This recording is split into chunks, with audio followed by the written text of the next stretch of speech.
Good morning, everybody. It's Tip Tuesday at Ellie Smith, and this week we're going to talk about different laminate Endsplash options. This is something that we get asked about quite frequently because many people don't understand the differences or why you would use certain splashes in different instances. So we're going to deep dive into each of the major options.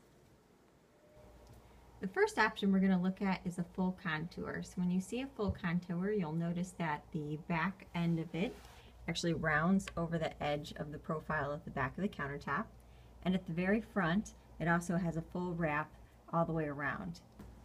Full contours are usually used in commercial applications or in instances where a countertop is between two walls. The reason for that being that you often have to leave a small gap on either side so that it can fit between the two walls without doing any damage. In order to cover the gap, that's where the contour comes in because it wraps all the way around the countertop and kind of makes that gap disappear. The next option we're going to talk about is a partial contour.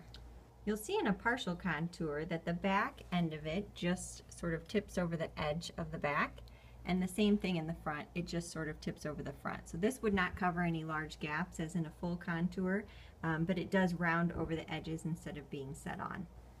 The next application we'll talk about is a butted end splash. So similar to a full contour, butted end splashes are often used in places where you're between walls or if you want to try to cover a gap within a wall. The nice thing about a butted end splash is that it also has scribe on the back so you can adjust the fit in the field. A butted end splash rests on the outside of the countertop. So you'll see from the side, it sort of rests next to it. It has a square edge profile, more like this, but it would rest again. The splash sits on the outside of the countertop rather than on top of it on the inside. The last splash option we'll talk about is probably our most frequently used, and it's probably the one that I recommend most frequently. And the reason for that is it's a self-edge set-on backsplash. The nice thing about a self-edge set-on backsplash is that it looks very similar to what's used in granite and quartz applications. It just is a square, simple set-on. It rests on the back of the countertop and on the sides of the countertop, and it doesn't have any particular profile that wraps in any way.